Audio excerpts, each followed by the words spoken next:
¿Cómo estás? Bienvenido. Antonio Lara, buenos días, gracias por la invitación. Contame, hoy se va a conocer la inflación y por ende la actualización de ganancias, soltero, casado, etcétera, etcétera. Y después, ¿qué más se modifica hoy? Y también vamos a tener el tema de monotributo, donde se van a aumentar los límites máximos de facturación. Estamos esperando a las 4 de la tarde que se conozca el índice. Sí. Estimamos que va a estar cerca del 2%, lo que nos va a dar una inflación del semestre de aproximadamente 15,5%. Y eso es lo que se actualiza. Eso es lo que se va a actualizar. Prácticamente vamos a tener el soltero, donde vamos a pasar a un sueldo de 2.600.000 bruto, ¿no es cierto? Y un sueldo de bolsillo de 2.200.000. Ese va a ser el nuevo piso que tengamos. Y el casado con 2 hijos va a estar en 3.500.000 con un neto de 2.900.000. Esos 600.000 pesos en el casado, creo que daba 300 o 400.000 en el soltero. Sí. ¿Ese es el descuento de qué? Eso es por cónyuge Sí. y por hijos. Pero en lo que a vos te descuentan, Sí, si vos sos soltero sin hijos, sí. y cobrás, ¿cuánto vas a pasar? Al soltero 2.200.000. Ahí lo que se Eso es descuenta... en bruto, 2.500.000. 2.600.000 más o menos en bruto. Bueno, esos 400, Sí. ¿de qué son? Es la parte de jubilación Sí. y de obra social. Tenemos 11% de jubilación, 6% de obra social. Esos son los descuentos que tiene cualquier empleado. Puede llegar a tener algún otro concepto dependiendo del convenio colectivo Y de a partir trabajo. de ahí te empiezan a descontar ganancias. Exacto. Lo importante es que esta actualización es para la segunda mitad del año, ¿no? Porque recién preguntaban algunos acá atrás de cámara si es retroactiva a principio de año, pero no. El cálculo se hace en forma Anual. retroactiva, pero porque es un impuesto anual, pero esto aplica para la segunda parte del año. Perfecto. Y esto ya lo tenemos regulado por ley. Recuerden muchos años anteriormente donde esto quedaba un poco en forma discrecional Sí. a la decisión que tenía el Poder Ejecutivo. Esto ya está por ley fijado en enero y julio para hacer estas actualizaciones por IPC, que es el índice de precios al consumidor. Hace un rato hablábamos con Lara, un monotributista que cobre 2.600.000, o sea que Sí. facture 2.600.000. por mes. ¿Qué descuentos tiene que tener o va a tener él? Bien, con la nueva tabla Sí. aproximadamente vamos a estar en una categoría intermedia, una categoría C, donde Sí. los nuevos valores van a estar rondando entre los 50 y 60.000 pesos por mes. Ese va a ser el valor de la cuota que va a tener el monotributista. Lo que pasa es que acá tenemos que diferenciar bien claro los regímenes, ¿no? Cuando yo soy empleado en relación de dependencia, Sí. presto un servicio a un tercero por una determinada jornada de Sí. trabajo y demás. En cambio, el autónomo, el monotributista son personas independientes que hacen un Correcto. trabajo. Entonces, la carga tributaria es distinta en el monotributista que el empleado. Siempre tener Claro, un empleado pero- fue más caro, ¿no? Pero lo que decíamos es, si hay a igual monto, es decir, 2.600.000 y 2.600.000. Esta persona, relación de dependencia, vacaciones, obra social, pero va a terminar cobrando 400.000 pesos menos. Menos de bolsillo. En cambio, si yo soy monotributista y facturo lo mismo, voy a pagar 60.000 pesos. Exacto. O sea, tengo 340.000 pesos de diferencia. Sí. Ahí el monotributista tiene, obviamente, la jubilación mínima, como vos mencionabas, Sí, está bien. un aporte a una obra social de prestaciones básicas. Puedo hacer un aporte todos los meses para una jubilación futura Sí, mía. exacto, ya sea a través de un fondo de retiro privado o haciendo un aporte complementario. Pero bueno, estas son hoy las inequidades que tenemos dentro de esta forma. Pero siempre fue así. Siempre fue así, y fíjense ustedes que muchas veces algunos empleos desde el Estado están figurando a través del monotributo, porque eso era la opción más barata, o en empresas que en vez de contratar un empleado en relación de dependencia lo hacen bajo el régimen de monotributo, y bueno, y después están las consecuencias de que el fisco reclama la parte de seguridad social porque están mal encuadrados, ¿no? Pero la diferencia es importante. Y esta pregunta quizás es muy específica, pero ¿sabes más o menos un monotributista categoría A o B cuánto aporta para la jubilación? ¿Cuánto paga por mes? Sí, el tema de la jubilación, para que tengas una idea, son entre 13 y 16.000 pesos del valor de la cuota, es lo que él destina a la parte de jubilación. Y más o menos 20.000 pesos es lo que destina de obra social. El resto es el impuesto. Bien. Cuando se anunció el régimen simplificado, uno de los objetivos era que los monotributistas pasaran a este régimen general simplificado. ¿En qué quedó? Bueno, operativamente está vigente, yo puedo optar por ir al régimen simplificado, pero faltan todas las leyes que hablamos en su momento. Esto el Congreso tiene que modificar los límites máximos de la ley penal tributaria, de la ley de procedimiento tributario, y todavía no ha avanzado en nada. Entonces digo, está el concepto del régimen simplificado, pero no... Pero esas leyes que faltan no son las leyes del famoso usar los dólares del colchón. Exacto. Pero vamos a suponer que yo soy un monotributista que no tengo dólares en el colchón. Sí. ¿Me sirve ir al régimen simplificado? Pasa que ¿Aún como está ahora? Ir al régimen simplificado, digo, te implica que vos salgas del monotributo, empieces a trabajar, a pagar autónomos, a pagar IVA, ganancias, entonces la carga impositiva es mucho más alta. Tal vez los que están en las categorías más altas de monotributo y por ahí presten servicios, bueno, les convenga hacer el análisis para pasar al simplificado. El que está en las categorías más bajas no hay opción de competir con los costos que hoy tiene el monotributo. Aún aprobadas las leyes que están en el Congreso. Sí.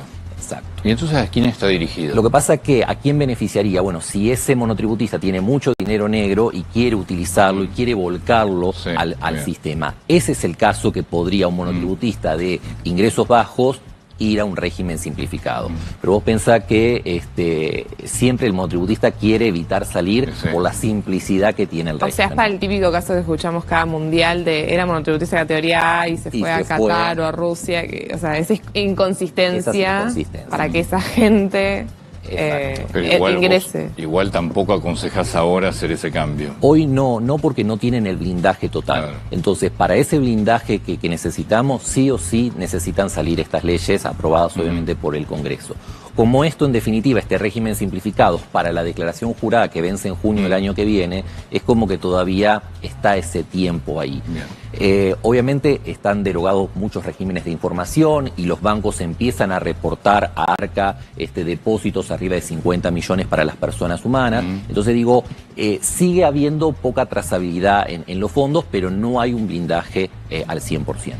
Los monotributistas que hoy cuando sale el dato de inflación se actualizan las escalas, van a tener que recategorizarse, ¿no? Van a tener que hacer una recategorización, en principio está previsto hasta el 5 de agosto, ahí van a tener que sumar todos los ingresos de los últimos 12 meses, hoy el sistema es muy amigable, ya nos da la información, no hay que sumar nada y directamente se elige, ¿no?, la nueva categoría y se empieza a pagar con la cuota que vence el 20 de agosto. ¿Y si no lo haces, qué pasa? Bueno, si no lo haces, el fisco podría recategorizar de oficio porque ya tiene los parámetros de los ingresos que vos facturaste en los últimos 12 meses. ¿Y tenés una multa o algo si te recategoriza de oficio? No, directamente se te pasa al nuevo valor de la nueva escala. Ese es el... ¿Hace cuánto sos contador?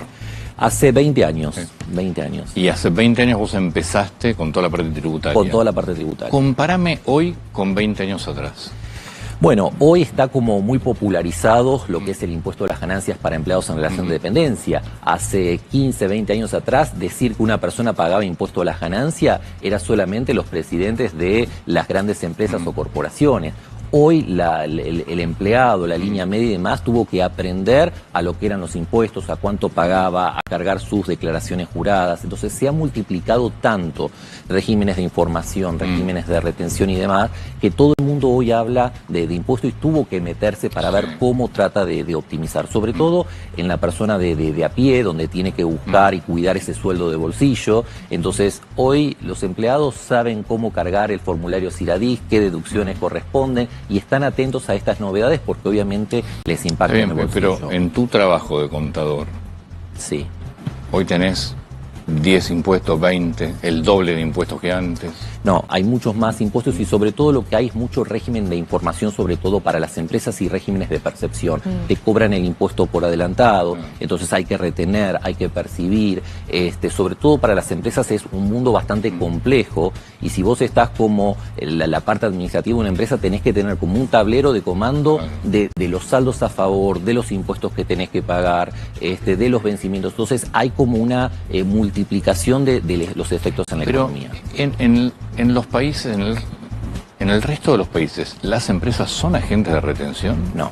Claro, es un invento argentino. Por ahí puede llegar a tener en el impuesto de las ganancias como único impuesto, porque es un impuesto prácticamente de renta mundial y que tiene muchas similitudes en el mundo, pero que es solamente por la retención de ganancias que se aplica, pero no tenés la pluralidad que hay, lo que es ingresos brutos, lo que es IVA. Entonces todo eso va haciendo cada vez más difícil el sistema y que tengas que adaptar tus sistemas para poder cumplir, en este caso, con 24 jurisdicciones. Y desde que asume el gobierno actual, que habla de desregulación, ¿hay algún cambio o no? A ver, hubo cambios vinculados con los derechos de importación, lo que tiene que ver con celulares y aspectos tecnológicos, hubo algún alivio para autónomos, se modificaron cuestiones vinculadas con bienes personales, sobre todo el año pasado que se pagaron los impuestos, el famoso RBP, bienes personales por adelantado. Pero fueron como pequeños parches que se fueron haciendo y todos estamos esperando como esa gran reforma de simplificación y de reducción de impuestos que hasta el momento no se dio. Pero además no se va a dar ni siquiera el año que viene, me parece. Sí. Los gobiernos están viendo que las reformas grandes necesitan otra conformación del Otra Congreso. conformación y aprobación y empezar un poco ahí a consensuar con las provincias.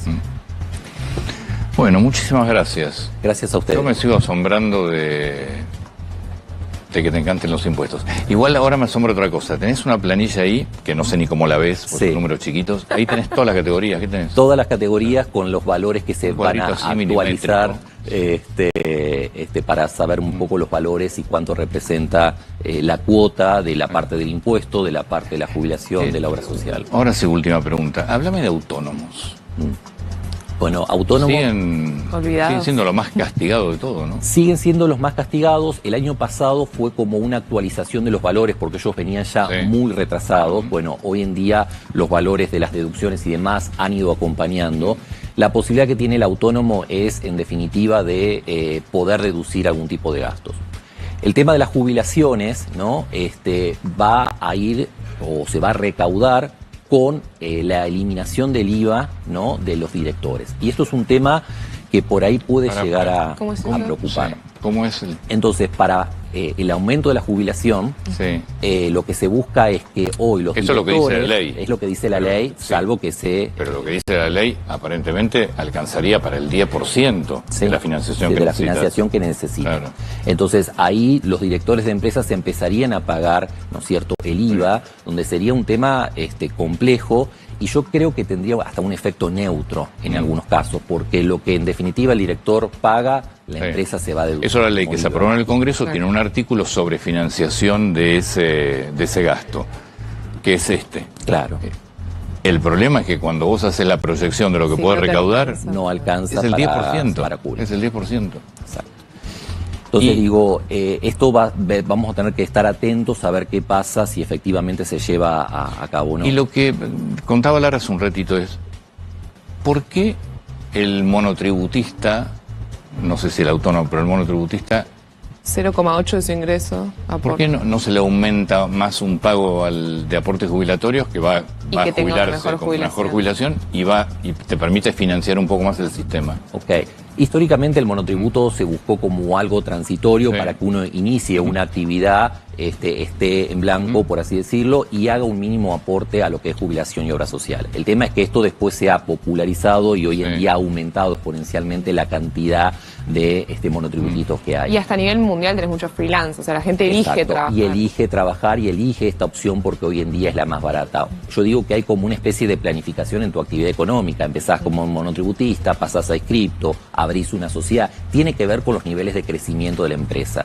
Acá la gente busca quedarse dentro del monotributo porque sigue siendo la opción más barata. Por eso, pero si vos pudieras aumentar los aportes jubilatorios del monotributista, pero no mucho. Sí. Vos te va a permitir, siendo monotributista, acceder a una jubilación un poco mejor. Un poco mejor. Y vas a financiar un poco más el sistema. sistema. Y hasta opcional si querés. Tenés una mejor jubilación si aportas más. Exacto. Vos podés hacerlo opcional o podés empezar a hacerlo donde el aporte sea mayor en categorías intermedias a alta y dejar afuera, por ejemplo, las categorías que es lógico, más bajas. El que factura, no sé, 7 millones por mes, tengo una mejor jubilación que el que factura igual 2. Siempre con contraprestación de una mejor jubilación. Claro. Sí, porque si no, Claro, no. Eso no tiene solucionaría sentido. un poco el problema del financiamiento. Lo aliviaría un poco. Yo no sé si lo va a solucionar del todo, pero aliviaría y permitiría de alguna forma financiar hoy al sistema pasivo. Fernando, muchísimas gracias. Gracias a como ustedes. siempre.